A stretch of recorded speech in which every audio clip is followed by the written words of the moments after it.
Saya atas nama Ignatius Palkaradi dengan NPM 03 2018 107455. Di sini saya akan menjelaskan materi dari mata kuliah distribusi sistem tenaga listrik. Materi yang pertama, sistem penyaluran tenaga listrik. Yang kedua, pengertian distribusi sistem tenaga. Yang ketiga, struktur jaringan distribusi sistem tenaga.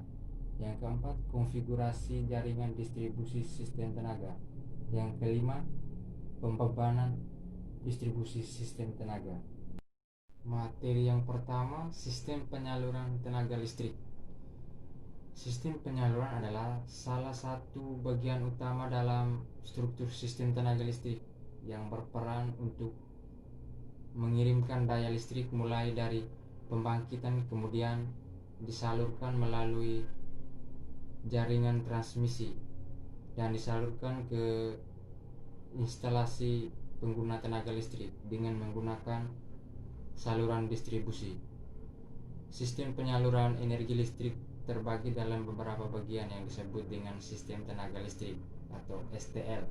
Sistem tenaga listrik adalah rangkaian instalasi penyaluran listrik yang terbagi menjadi beberapa bagian, yaitu pembangkitan, transmisi atau penyaluran, distribusi, dan konsumen. Yang kedua, pengertian distribusi sistem tenaga.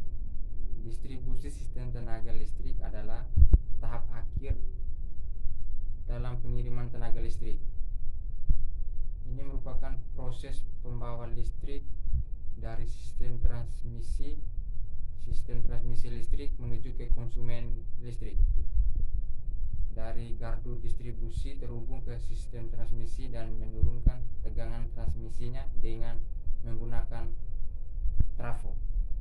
Yang ketiga, struktur jaringan distribusi sistem tenaga. Itu meliputi 4 bagian. Yang pertama, gardu induk atau pusat. Pembangkit tenaga listrik pada bagian ini jika sistem pendistribusiannya tenaga listrik dilakukan secara langsung. Yang kedua, jaringan distribusi primer. Jaringan distribusi primer merupakan awal penyaluran tenaga listrik dari pusat pembangkitan. Yang ketiga, gardu pembagi atau gardu distribusi yang berfungsi merubah tegangan listrik dari jaringan distribusi primer menjadi tegangan. 4. Jaringan distribusi sekunder. Jaringan distribusi sekunder atau jaringan distribusi tegangan rendah atau biasa dibilang GDTR merupakan jaringan tenaga listrik yang langsung berhubung dengan konsumen.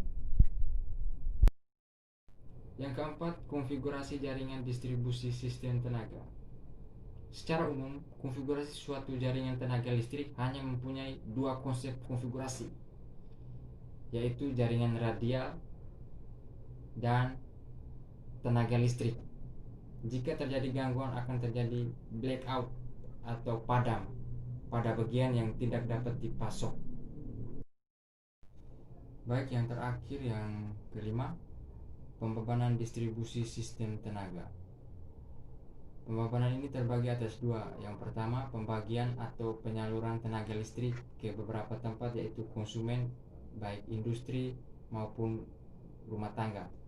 2. Merupakan subsistem tenaga listrik yang langsung berhubungan dengan pelanggan, karena daya pada pusat beban pelanggan dilayani langsung melalui jaringan distribusi.